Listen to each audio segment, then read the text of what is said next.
I froze at What the is this? airport gate, Yeah, what is... I my don't stomach understand. Who is dropping, this, Mark? my Mark? breath Mark? caught somewhere What the hell is between going on? disbelief and Why shock. is she here? Can you not do There this right she now? was, Do what? Ask why your standing EX is right standing next to like him, she belongs here? Why are you laughing shouting? with It's that not that serious. effortless, Not serious. You familiar brought her ease, on our trip. as if she had always belonged there.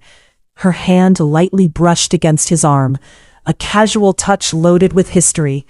My suitcase slipped from my grip and slammed against the polished tile, startling a few passers-by. The sound echoed in my ears like the final punctuation to a sentence I never wanted to read.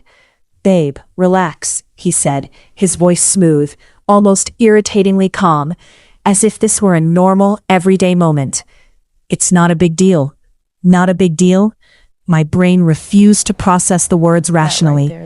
Each syllable crashed into me like a wave, leaving nothing but salt water and rage in its wake. 3 years of shared dreams, whispered promises, sacrifices made for the future, all evaporated in an instant, reduced to ashes by a casual laugh and a smirk I would never forget. He stepped closer, trying to guide me aside, his hand brushing mine lightly. A feeble attempt at intimacy to erase the betrayal. She needed a break. She just needed a break, No. he said, Yo, you didn't his tell me tone anything. calm How long but has this been hollow. going on? It's not a like group that. trip It's now. exactly like Don't that. make it awkward. A group trip. The phrase hit me like a dagger, each word twisting in my chest. Not a single person had mentioned a group trip, not a whisper. And yet here I was, thrust into a situation I never agreed to, sharing space with someone he clearly never let go of. I felt a flicker of anger, sharp and molten, mingled with a cold, calculated clarity. In that precise instant, amidst the hum of airport announcements, the shuffling of rolling suitcases, the distant cries of children, I made a decision. I would not fight him. I would not scream or collapse in public humiliation. I would expose him. Quietly, elegantly, with a precision he would never anticipate. Because true revenge is never loud. It is understated, patient, and devastating. Images of him calling me his future wife flashed in my mind.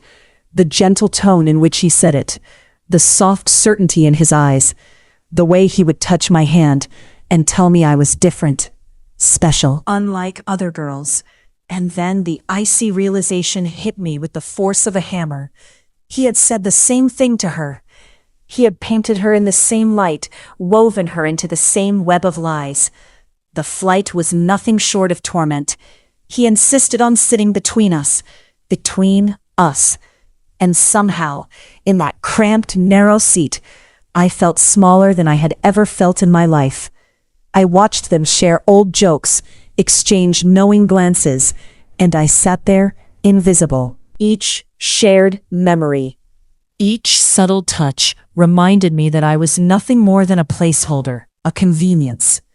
Then came the flight attendant's question, casual yet loaded. "Couple?" He hesitated. Just a fraction of a second, barely noticeable. Yet it spoke volumes. Every doubt I had harbored, every uneasy feeling that had lingered in the back of my mind over the past weeks, crystallized into undeniable certainty. At the hotel, the chaos continued. A mix-up, they said. Only 2 rooms. He chose to share a room with her first, not me. "Don't overthink it," he muttered, as though mere words could cover the sting of betrayal. "She's just more comfortable here." More comfortable? In the trip I had meticulously planned, organized, and sacrificed for?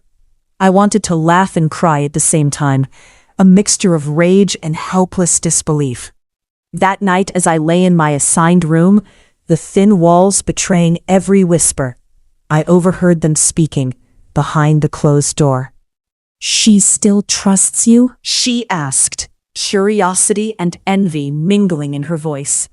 His laughter, light and cruel, carried clearly through the wall. "Of course, she's not going anywhere." My chest tightened, a mix of fury, heartbreak, and resolution.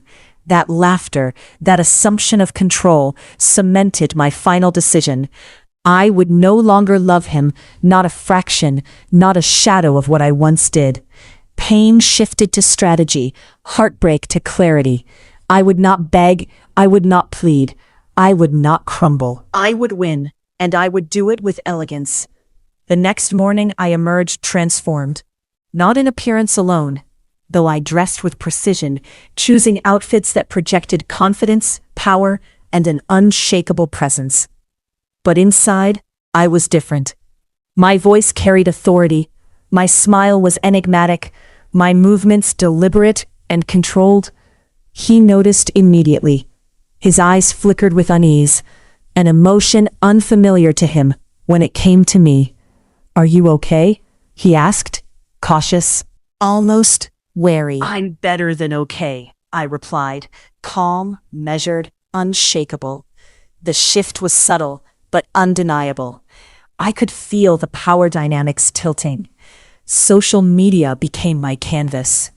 I documented moments from the trip, not him, not her, only my perspective, my experiences, my growth.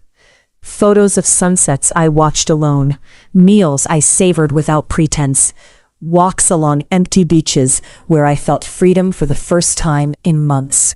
Admiration and curiosity mingling in comments and messages. And she noticed. "Why are you acting like this?" she demanded one evening.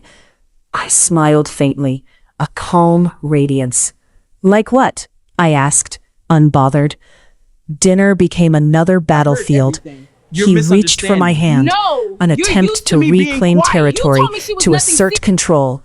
I withdrew, gentle but firm. "Let's not pretend," I said quietly.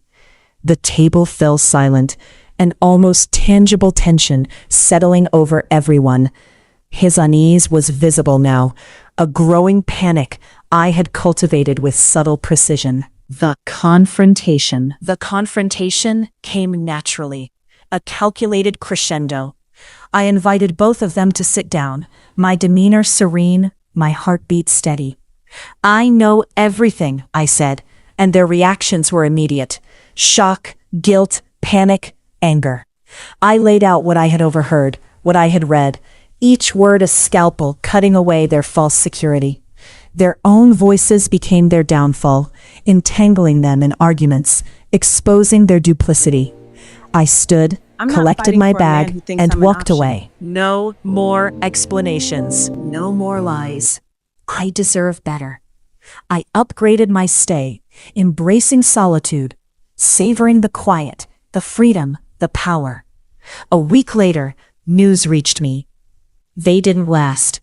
The fights, the accusations, the distrust, all had fractured them irreparably. Exactly how it had begun, exactly how it had ended. I focused on myself. Career opportunities, friendships, self-discovery. I became everything he had assumed I could never be.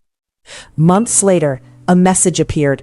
I made a mistake and blocked him. My revenge had never been about him. It was about becoming the version of myself that would never tolerate disrespect again. Sometimes the quietest strength is the deadliest. Leaving without looking back, becoming unbreakable. That is power.